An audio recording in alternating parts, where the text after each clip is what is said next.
These are the average suburban kids.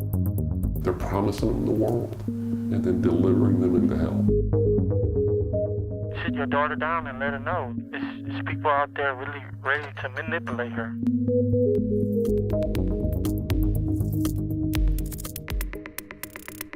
Sex traffickers are making more than $1 billion every year. These are American kids bought and sold here in Houston and all across the country. Tonight, inside the circle of buying and selling children. We start with what sex trafficking is and how it works. This is Selling Girls. Americans care a lot about money. We talk about jobs and taxes and paychecks, but here's what we don't talk about. Right here in the United States, there is a thriving underground economy based on selling children for sex. If sex sells, then business is good. Look at all the money. It was almost $1 billion in this study. But these dirty profits come at a huge cost. This is how sex traffickers do business. It's about supply and demand. First, they need someone to sell. Traffickers target children in their own homes. They find them by combing through social media profiles looking to spark a conversation. The trafficker targets preteens and teens by finding an end, something to bond over and earn their trust. It could be the promise of a modeling career. They might buy them drugs or alcohol, or provide protection from an already dangerous situation at home. Traffickers gain psychological control and use violent threats to force victims to stay. Once the child is isolated from family and friends, the trafficker puts them up for sale. This is where the demand comes in. Traffickers use internet sites to connect with buyers or Johns, but calling them Johns is too polite. They are abusers. They are purchasing kids for sex. So who are these buyers? Court records show they've been teachers, pastors, cops, and judges. They could be the guy next door. The trafficker gets the money. The buyer gets sex. The child victim gets exploited and sold. So how is this different from prostitution, pornography, or other sexual acts? These victims are minors. Legally, they cannot consent. This isn't the movies. It's not like Pretty Woman or Taken. Richard Gere is not the buyer. Liam Neeson isn't there to save the day. This is sexual exploitation. This is trafficking. This is modern-day slavery. It's selling girls. This is how sex trafficking happens. It's real and it's going on right here. Yeah, and tonight, a warning from behind the bars of a maximum security prison. A convicted pimp explains why the punishment for selling girls is like a get-out-of-jail-free card. Some would say you're only a baby. Yeah. Some would say that. Everything just sounded nice, like the fast life and being able to do whatever you want, no parents, no rules.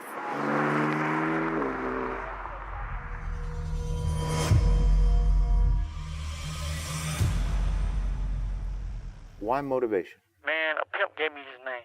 He said, I'm going to call you motivation because you dedicated your woman and inspired her to be something that she wasn't. Bring me back, bring me on the dough. I need 5 figures, you know how I go. I need a top-notch show, get down the flow. Say, tell your daddy, well, know how I go. I keep it flying. Snow bunny, top-notch better have my money. The money is addictive, man. It's like a drug, you know? It's adrenaline. It's a rush. You got to pay daddy well. I'm making rapper money. I'm seeing 100,000 in 6 months. At the end of the day, this just ran like a business. It's like Bastions and Robbins. You got different flavors, you know? Everybody got their different tastes. Everybody got different type of girls they want.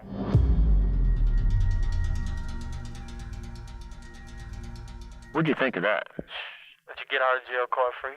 Get out of jail card free. It's easy to beat the system. People beat the system all the time, so I guess he's telling the truth. It was a get out of jail free card.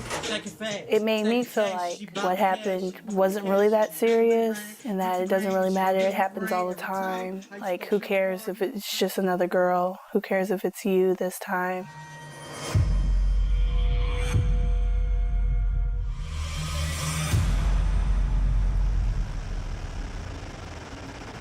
every day, getting money. Every day we ride around in Hummers, big bodies, big cars, fancy cars, diamond rings, pinky rings, find the things. She loved me because I gave her the game.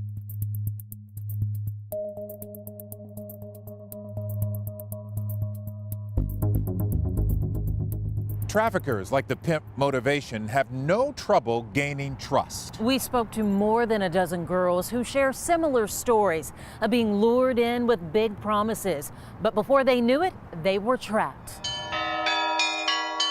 I grew up in church, straight A student, pretty typical girl next door.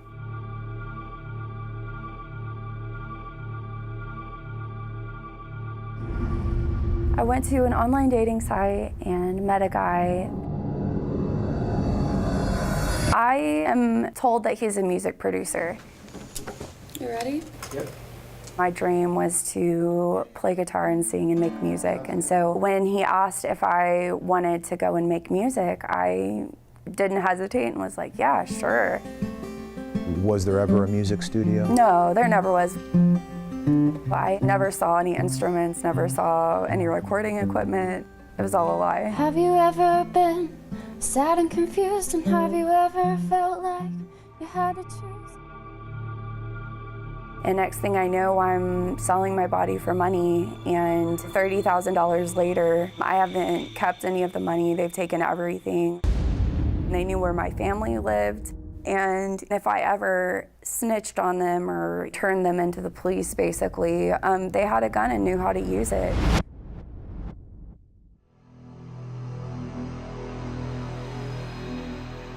These traffickers are not driving around in a little white van looking at who they're gonna kidnap.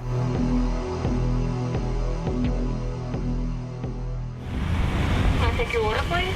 They were like, well, how much do you make here? And she's like, $7.50. And they're like, oh, and you work so hard. And they would talk to the managers and be like, y'all need to give her a raise. They noticed her. And She hadn't been noticed before. So what are we gonna do tomorrow? They promised me more money, and honestly, like, the money sounded really good. You know, at the point where we were at, it sounded really good.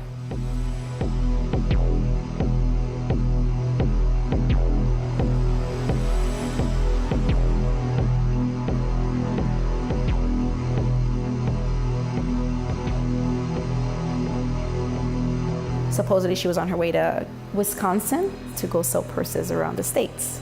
That was the story. That was the story. The back page ad was 18-year-old Latina, new in town, looking to have fun. I felt mad. I felt beyond mad. I was raged. I started thinking like a panicking mother. I kept trying to call her, and it kept going to voicemail. I felt out of control, like I had no control of the situation. It's hell. It's a living hell that you gotta live day in, day out. With some of the things that she's had to do, some of the things she's seen, she will never be able to undo them.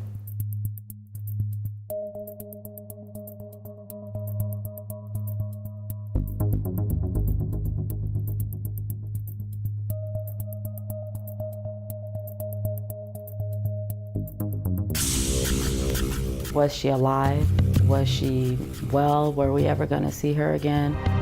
There's dozens of girls that have been linked to this motel. Young babies, little girls that have been raped, held, sold for sex. This hotel is spitting distance from a high school. Spitting distance.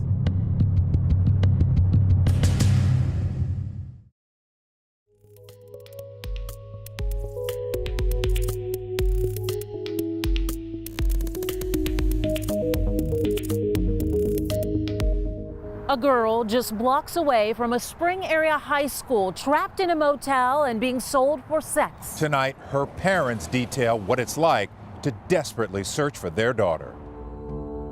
Was she alive? Was she well? Were we ever going to see her again? The uncertainty was horrendous. You don't sleep, you don't eat, you're out driving around You don't know what you're gonna do if you find her.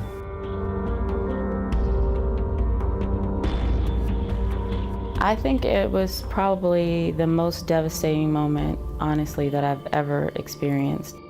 She broke down sobbing, and she said, "You won't want me anymore. I'm so dirty. I'm so dirty, Mama. You won't want me anymore."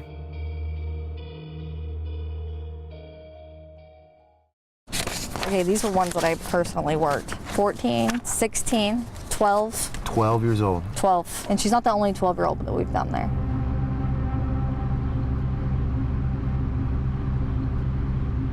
There's dozens of girls that have been linked to this motel. Young babies, little girls that have been raped, held, sold for sex.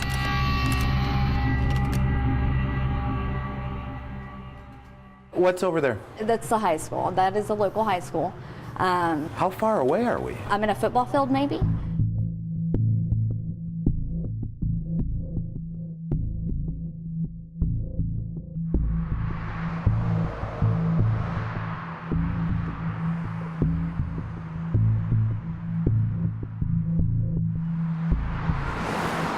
We're close enough for the kids when they go on their lunch break, they can come over here and party or get whatever they want. It can be, hey, I'll give you some drugs, you know, but come back and get more kind of thing. So the kids can be like, oh, I just got free marijuana. I'm gonna come back and go get free marijuana. You know, it may happen 2 or 3 more times, and then bam, the drug dealer's gonna say, hey, you know what, you owe me a debt, now you've got to pay me off. And the way they pay off the debt is to turn a trick. I'm talking about a child that is forced into sex slavery. It's gonna be a long road to recovery. They come home and you don't have the resources to handle their issues. She's been through some things that people just aren't supposed to go through. She's just not doing well. She's got PTSD. She's got acute sexual trauma from her time being on the streets. My child thinks that I will not love her. She doesn't want me to hug her because she's dirty. There's no way that I can talk her out of it. She's got to get professional help.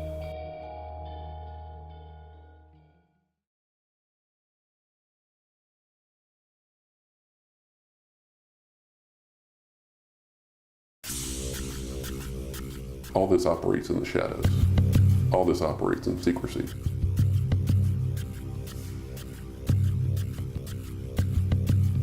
When I was in the midst of it, I never thought of it. I never thought of sex trafficking. I was paying to escape for 50 minutes, a half an hour, just to escape.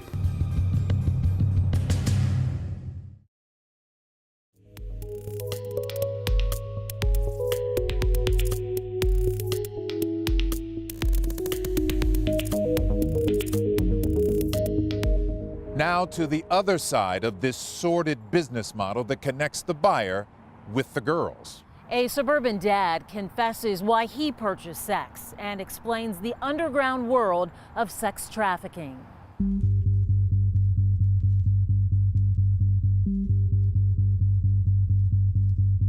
All this operates in the shadows. All this operates in secrecy.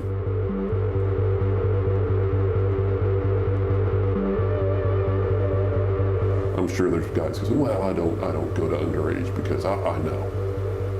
You don't know.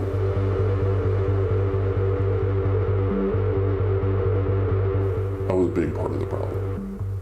Not just me, but the purchasers. My side of the equation. If there's nobody going to buy it, there's no need to have supply.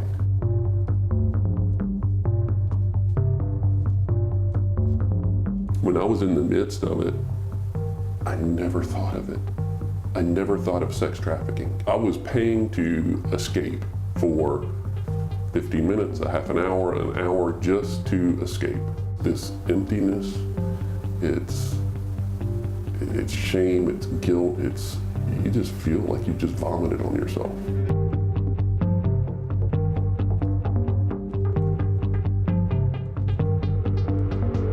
Typical American guy. I mean, baseball, apple pie, and mom, you know, that's me.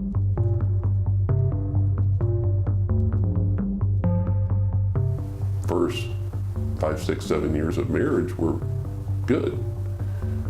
Have our second child, and my wife doesn't seem to be really interested in me.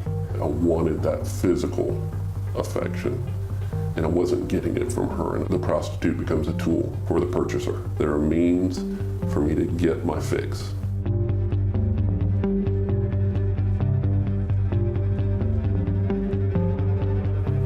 One of the worst days of my life. To have to tell them what I've become. It's devastating. I had it all, and I chose to throw it away. Ended up getting divorced. Don't have custody of my children.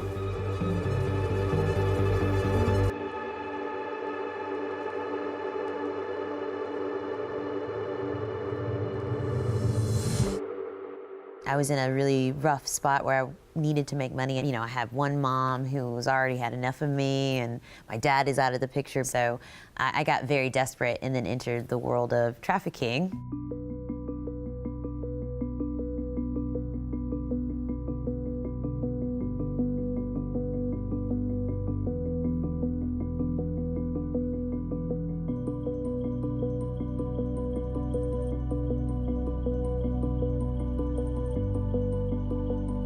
You would be in the apartment alone. Men will request, I want a schoolgirl outfit, or I want R&B music on, like it gets worse. You wait for a knock on the door, and then you have to hug them in a specific way where you would put your hands up the middle of their back and then go back down and then around their hip, because you had to check for guns, knives.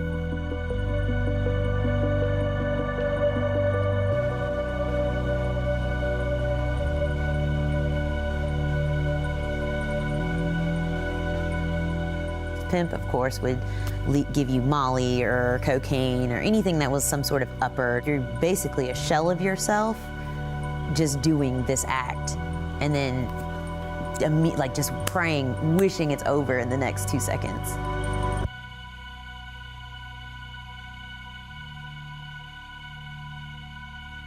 He would open his laptop and make me read reviews on me. He wants to make sure that his clientele isn't disappointed.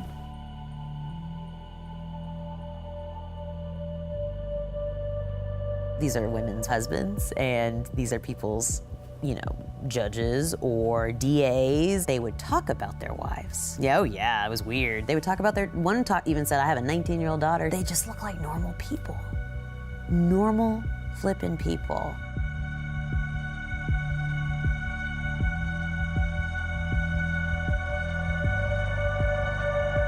If there's no needs, there's no need to have supply. If there's nobody going to buy it, there's no need to have supply.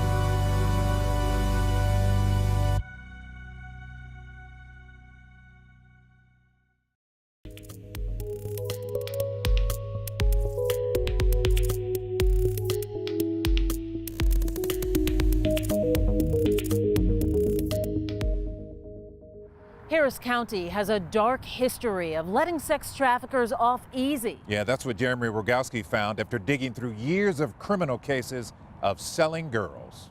Hey, I'm Jeremy with Channel 11.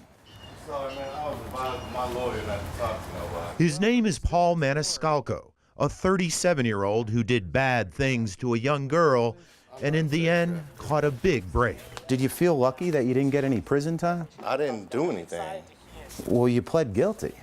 Right. He pled to a sex trafficking crime, aggravated promotion of prostitution, for supervising and managing a prostitution ring that included a girl younger than 18. His sentence, just 10 years probation. What do you think about you didn't get any prison time? I didn't do anything. Well, then why would you plead guilty? It's a simple question, sir. Man, I can't answer that question.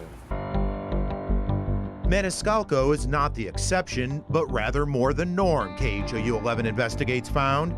We analyzed 2.5 years of sex trafficking convictions in Harris County and found a staggering 2/3 of those criminals got probation instead of jail or prison time. It just sends the absolutely wrong message. Joanne Musick is the new chief of the Sex Crimes Unit for the Harris County District Attorney's Office.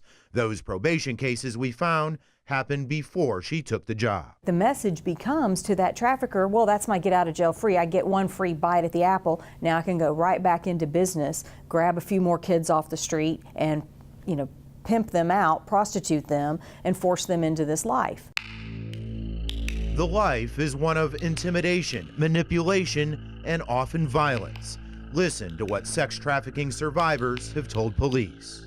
After he locked the door, he was like, he's like, you're mine, you belong to me. He was like, you sold your soul to the devil. He would always say, if you do anything wrong to me, you snitch on me, rat me out, get me arrested, I would have your family tortured. There were times when I tried to keep money on the side to get away, and he would always find it. He hit me in my face and he blackened my eye real bad. These are the people who prey on the weakest in our society. And so we want to really take an approach where we target those people and send a message that this is not going to be tolerated. Prosecutor Musick says under the new administration of District Attorney Kim Ogg, we're not offering probations anymore on these cases. There's a new line in the sand being drawn. Definitely a new line in the sand. It's a prison line. That line in the sand is strictly a prison line. 94%. That's how many sex trafficking victims are girls. How we can stop selling girls and start saving them.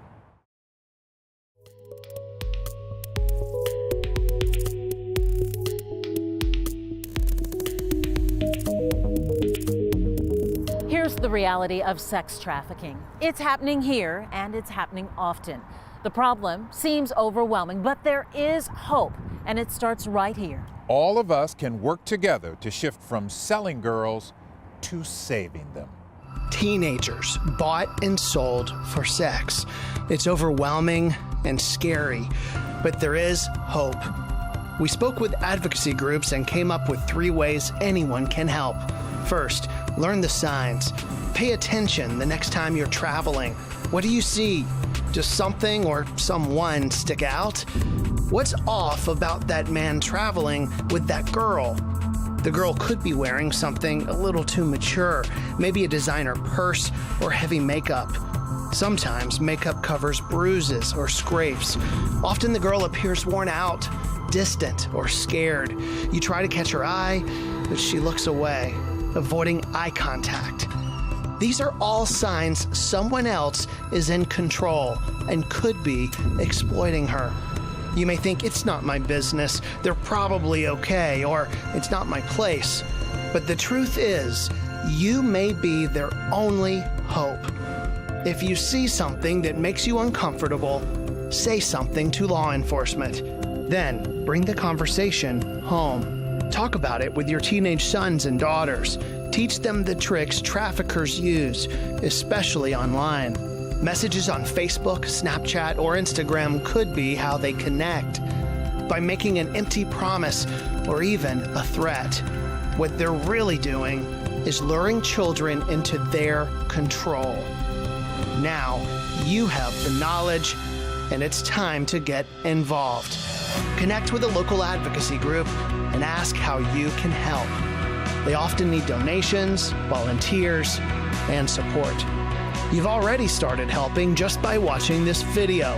Now talk about what you've learned and share it with others to help change the topic of conversation from selling girls to saving them.